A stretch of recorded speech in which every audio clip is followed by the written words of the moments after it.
Ramadhani. Eh, Berbisnis bukan sekedar uang. Bagaimana caranya bisnis bisa bertumbuh dengan baik adalah motivasi kita berbisnis sebenarnya apa. Nah, harapan kita adalah bagaimana bisnis ini bisa menjadi ladang pahala. Bagaimana bisnis ini bisa menjadi bagian dari kita menjadi seorang yang dikenal sebagai husnul khotimah nanti. Nah, makanya dengan ada bisnis kita bisa membuka lapangan pekerjaan, kita bisa membantu orang untuk menemukan produk-produk yang mereka butuhkan. Jadi saya berharap motivasi bisnis teman-teman harus diperbaiki secara mindset. Apakah itu tujuannya bukan semata-mata hanya untuk kemewahan, untuk mau dikata dengan orang lain, ataukah untuk bersaing dengan kompetitor atau orang lain. Niatkan bisnis kita adalah untuk keberkahan kepada orang lain. Semangat.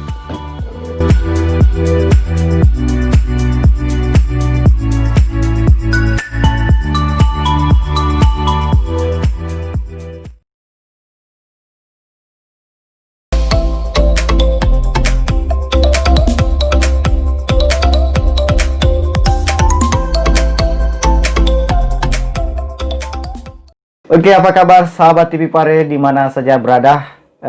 Hari ini cerita wirausaha episode keempat kembali menghadirkan seorang narasumber di mana mungkin di kota Parepare tidak asing lagi bagi kita semua, dan dia adalah seorang sabloner legendaris di kota Parepare. Jadi awalnya dia mulai dari sabloner awal hingga saat ini dia telah melakoni sabloner hingga puluhan tahun dengan cara teknologi terbaru. Untuk mengenal bagaimana dia memulai atau merintis usaha di bidang sabloner, mari kita berkenalan dengan beliau.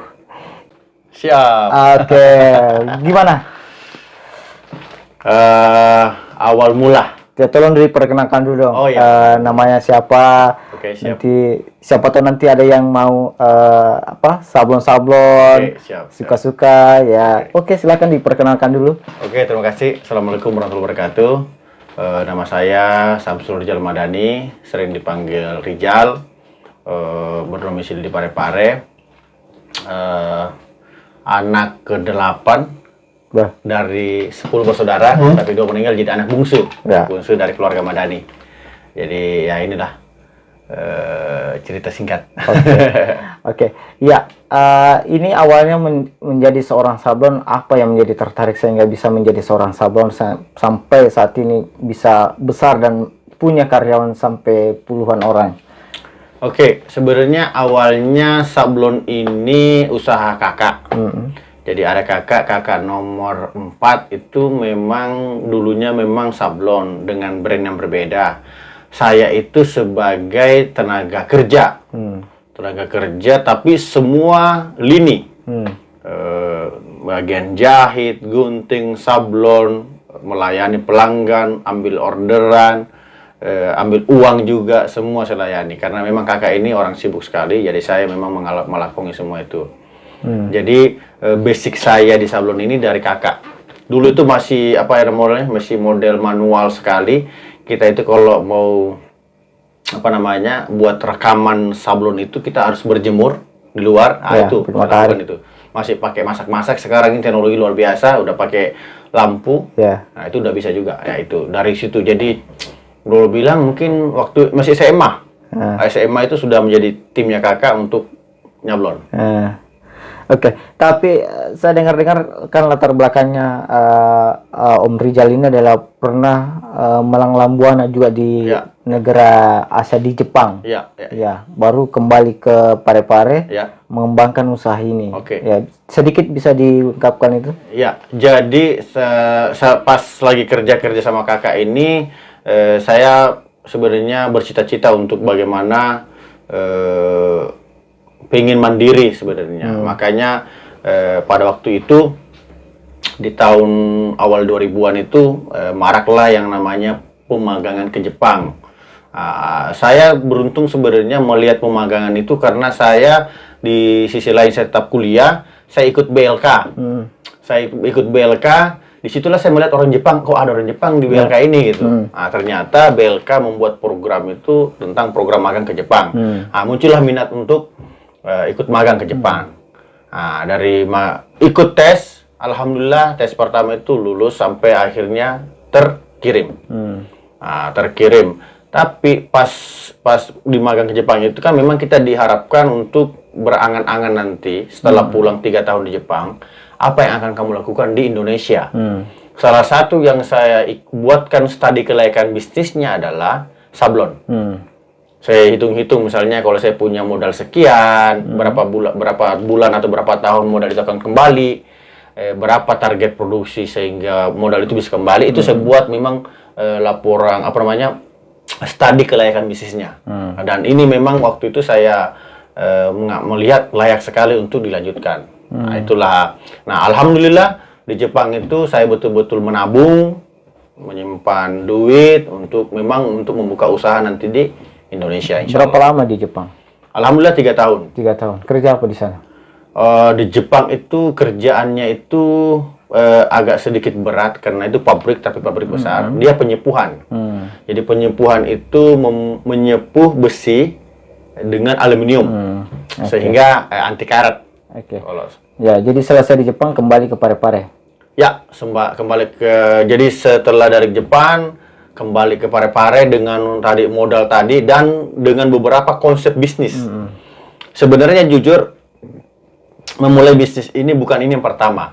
Setelah pulang dari Jepang, saya itu jujur pengen jadi kontraktor. Wah. Ya mungkin dengan harapan dapat ada modal ya ratusan juta saya bawa pulang dari Jepang, saya bisa main kontraktor nih gitu. Tapi nggak tahu kenapa kok agak susah masuknya gitu kan, susah, tidak ketemu jalurnya. Ya udahlah, saya pikir cari bisnis lain. Saya sempat bisnis pulsa. Tapi tidak lama juga, hitung bulan. Saya juga sempat video syuting. Kebetulan saya dari Jepang kan bawa syuting kamera yang kamera terbaik lah waktu pulang dari situ, masih HD. Ya sekarang kalau HP sekarang kamera keren-keren semua. Dulu itu kamera begitu tuh langka.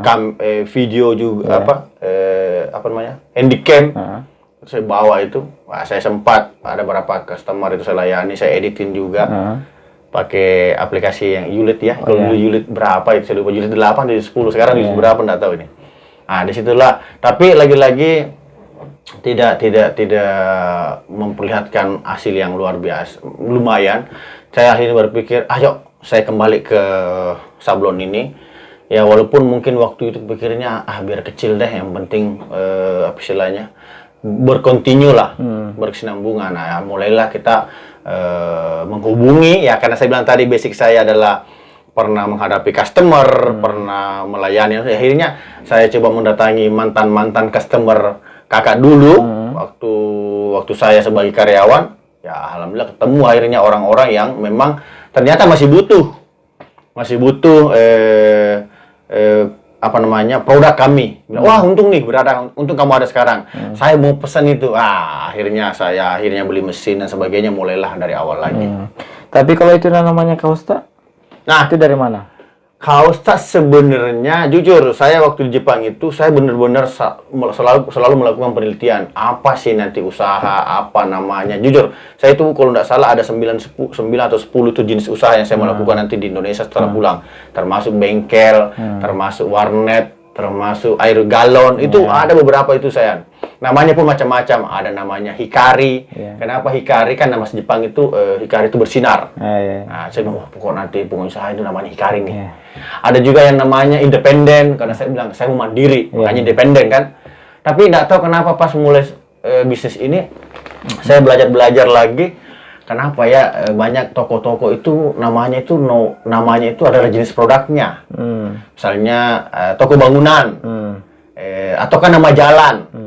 Toko ini Pelita gitu misalnya, sehingga dia jadi menciri khaskan alamatnya ataukah jenis produknya.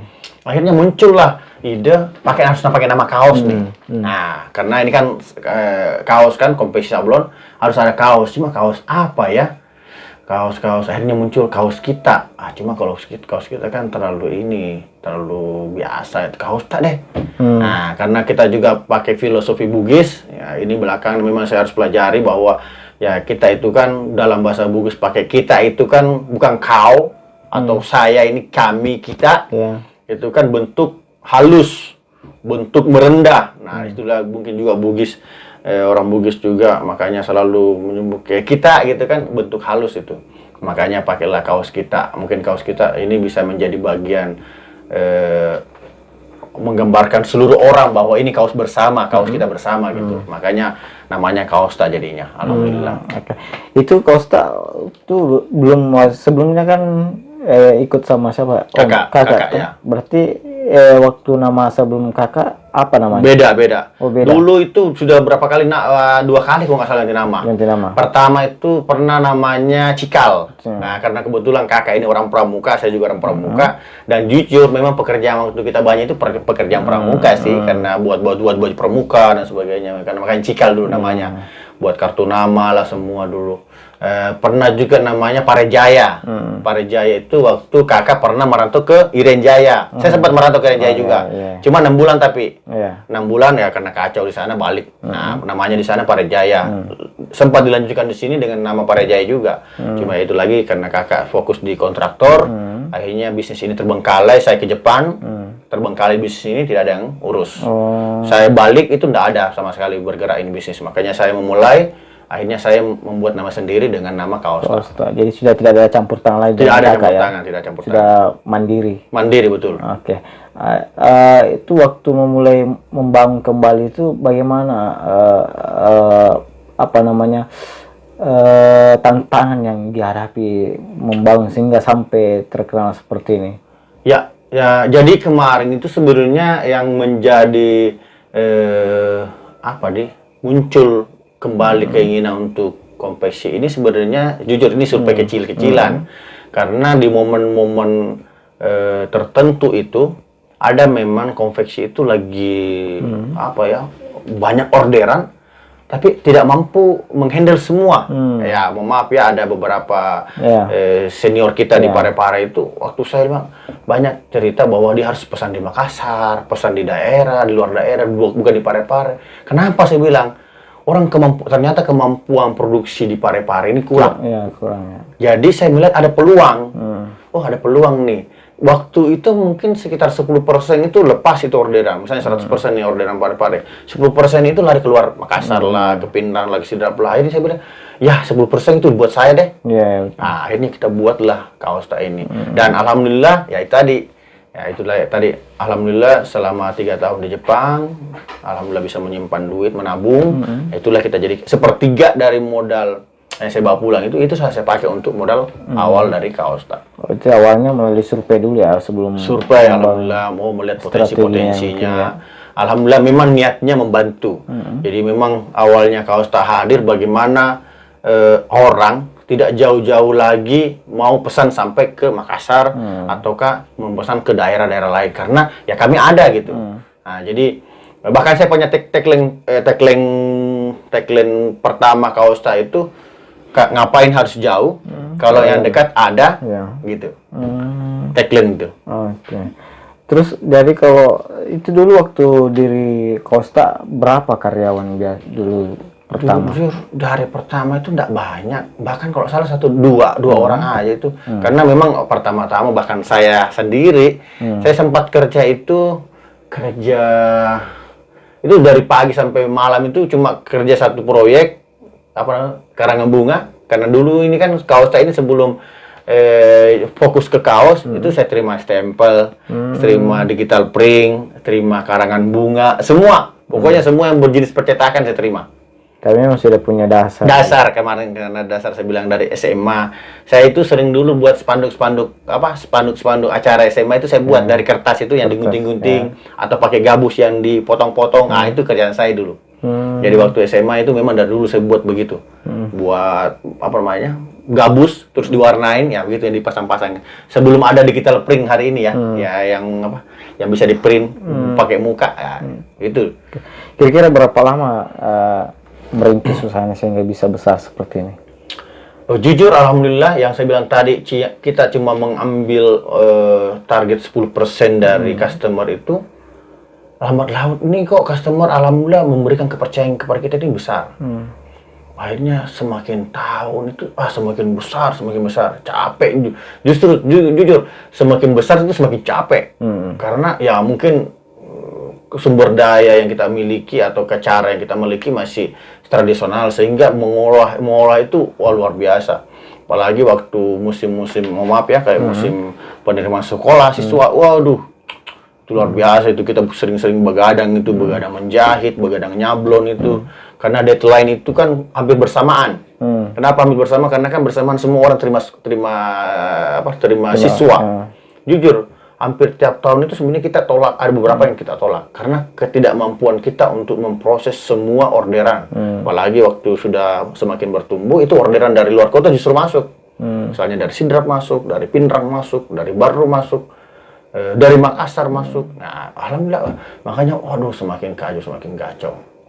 Nah, itu dari ya berapa tahun ya setelah itu ya, mungkin kurang lebih 3 tahun 4 tahun itu udah mulai pokoknya capek lah. Jujur Amir ya, bahkan saya itu untuk makan itu susah. Kenapa susah? Karena melayani orang. Oh iya.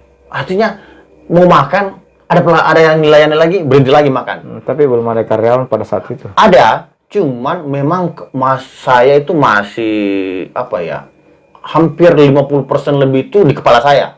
Itunya begini, kalau saya tidak ada di tempat pekerjaan itu pasti ada pekerjaan yang salah deh. Karena semua di kepala saya itu tentang bagaimana baiknya ini digunting, bagaimana caranya disablon baik, bagaimana caranya melayani biar closing sama customer, itu semua di saya. Jadi kalau saya misalnya tidak ada, misalnya nih keluar 1 jam 2 jam itu pasti ditelepon.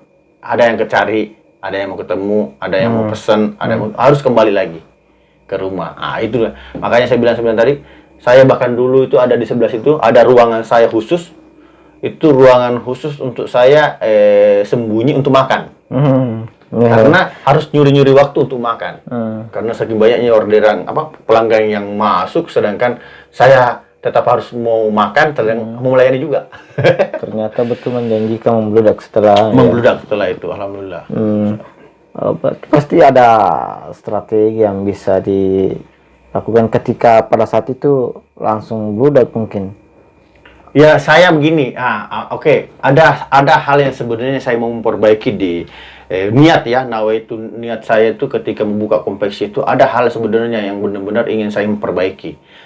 Saya itu sering dengar peribahasa, bukan peribahasa sih, mungkin sudah menjadi lumrah itu dikatakan penjahit itu selalu bohong. Kenapa? Kan misalnya maaf kita menjahit 1 bulan, pas 1 bulan datang 1 minggu pi lagi, pas datang 1 minggu besok pi, pas datang besok malam pi, pas datang malam besok pagi pi. Itu yang jujur, dan saya itu sebagai customer itu capek gitu untuk menghilangkan image itu ya. Kenapa begini semua konveksi ya? Tailor konveksi. Dan saya bilang bisa nggak seperti itu, jangan seperti itu gitu.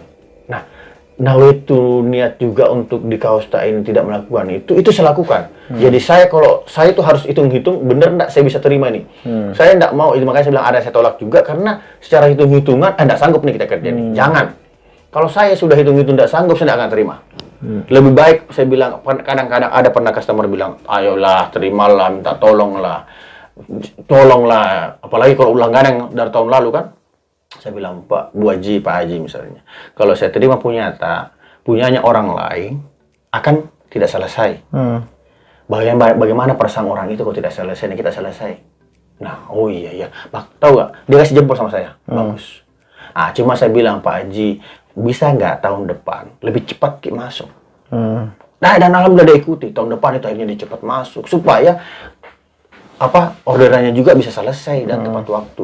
Karena jujur, saya itu sudah harus itu misalnya 1 bulan itu kemampuan produksi saya sih berapa sih? Dan saya harus terima itu senilai itu. Tidak boleh lebih dari itu, karena kalau lebih dari itu pasti ada yang tertinggal atau tidak selesai. Saya harus hitung itu. Nah, seperti hari ini, Kausta kita hari ini saya bisa hitung. Sekian per hari itu berapa, per bulan itu sekian berapa. Supaya kita bisa target apa yang kita kerjakan apa orderan yang kita terima itu harus tepat waktu selesai. Karena lagi-lagi ini masalah komitmen. Komitmen. Karena niat tadi membantu, niat membantu tadi bagaimana orang mendapatkan produknya bagus, tepat waktu dengan pelayanan bagus dan makanya komitmen tadi itu harus dibarengi dengan ketepatan. Oke. Itu. Oke. Ya, itu kan kalau usaha itu pada umumnya itu pasti ada tantangan yang dilalui oleh setiap pengusaha. Pasti ada tantangan tersendiri, beda-beda tantangan. Kalau Sabowner tantangannya seperti ini, usaha ini pasti tantangan. Kalau Kosta sendiri tantangan yang paling berat yang dirasakan ini sebelum pandemi ya, mungkin ada tantangan yang lebih besar lagi. Karena untuk menghadapi dan mengatasi tantangan seperti itu apa ya yang dilakukan oleh Kosta? Jujur sebenarnya orderan itu tantangan ya. Kalau tapi di balik orderan itu sebenarnya itu mengalir. Yang tantangan justru yang ada itu ketika orderan ini membludak dan saya tidak mampu. Itu jujur ini apa ya, usaha ini kayak mengalir gitu, bertumbuh ini. Bahkan saya tidak rasa itu, saya udah capek gitu ternyata kerja terus-menerus begini. Tapi saya tidak sadar tantangan terberatnya itu apa. Nanti setelah lah, ya ini juga hidayah juga, maaf, saya ketemu sebuah organisasi atau komunitas yang ternyata mengajarkan kita tentang bagaimana memanage perusahaan, bagaimana kita mengembangkan perusahaan, bagaimana kita memilih namanya sistem. Karena ya pikiran saya dulu itu saya membayangkan diri saya mungkin selamanya akan di sini terus nyablon, jahit sampai tua. Itu bayangan saya dulu. Tapi setelah belajar, wah ternyata bayangan itu bisa berubah. Saya mungkin bisa menjadi berada di sini, tapi bisnis ini bisa jalan. Saya mungkin bisa nanti punya beberapa cabang dan bisa dikontrol. Jadi tantangan saya itu ketika merubah cara pandang bicara berpikir ini bahwa bisa.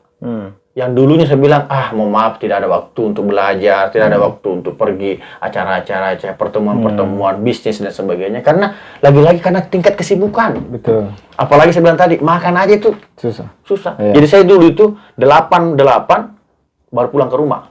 Maksudnya 8 pagi ada di sini, sampai 8 malam baru pulang, makan itu sampai jam 9, jam 10 makan. Tidur lagi pagi, begitu kontinu tiap hari. Saking capeknya ya. Betul-betul orderan alhamdulillah bertambah. Tapi sampai kapan ini?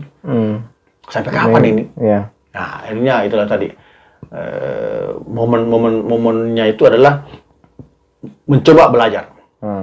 Mencoba belajar. Nah, alhamdulillah saya bilang tadi komunitas, ada beberapa tempat saya belajar dan beberapa ketemu dengan teman-teman yang mau sharing, berbagi. Akhirnya setelah dari situ ditambah lagi dengan saya ambil kelas-kelas lain, ya maaf mungkin ada di Jawa dan beberapa, saya ikuti kelas-kelas itu dan mempelajari terkait misalnya keuangan, finansial literasi, bagaimana membedakan antara uang pribadi dengan uang perusahaan. Wah itu luar biasa itu perubahan itu.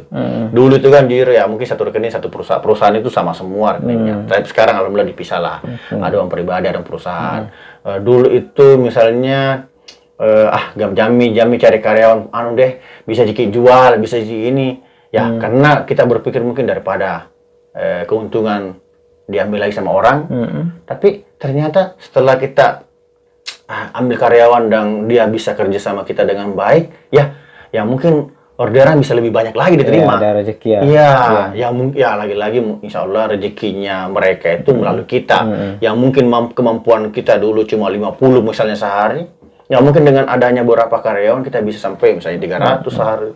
Ya mungkin insyaallah. Ya itulah makanya saya bilang, ya disitulah perubahan besar yang saya anggap tantangan terbesar itu merubah cara pandang saya tentang bagaimana berbisnis di era apalagi sekarang ini perubahan luar biasa. Apalagi pandemi kemarin itu syukurnya lagi-lagi karena belajar akhirnya kita bisa melewati satu lubang misalnya lubang masalah di sebuah perusahaan apalagi ini bersifat umum. Gara-gara belajar akhirnya kita bisa melompati lubang itu dan alhamdulillah sekarang sudah mulai bertumbuh lagi pelan-pelan gitu. Pernah tidak Kosta mengalami yang namanya penurunan drastis omset yang dihadapi? Kalau penurunan omset drastis itu ya pas Covid ini. Kalau sebelum-sebelumnya itu alhamdulillah naik lah. Tapi ada sebenarnya momen sebenarnya naiknya itu tidak sesuai harapan. Karena targetnya mungkinnya lebih kan, tapi kok naiknya rendah ya. Akhirnya lah berkepikiran mungkin marketnya kaos tak di wilayah Jetaparang ini sudah maksimal. Mungkin kenapa 1 tahun begini kok begini-gini terus ya, enggak bertumbuh. Makanya mungkin sudah begini marketnya, makanya mungkin kita sudah coba promosi lah, kita coba sudah masuk ke pameran-pameran, mengajak-ngajak lagi alternatif lain supaya bisa meningkatkan omset, tapi kok nggak bisa naik-naik ya. Makanya kepikiran mungkin lagi-lagi karena marketnya Jetaparang ini sudah maksimal untuk Parepare, makanya kita buka cabang. Buka cabang Makassar. Makassar membuka peluang market baru. Karena market baru, Makassar ini kan masih banyak peluang yang kami tangkap. Nah, itu makanya kita buka cabang di Makassar. Jadi sudah punya cabang. Ya, itu targetnya kemarin. Tapi ada satu lagi titik paling, bukan sebenarnya secara omset, bukan juga secara perusahaan, tapi secara batin. Ada satu titik sebenarnya di kaos saya setelah berpengalaman di kaos ini, titik yang paling membuat saya berpikir bahwa sudah capek sekali. Karena tadi capek itu, ada momen ketika deadline itu tiba-tiba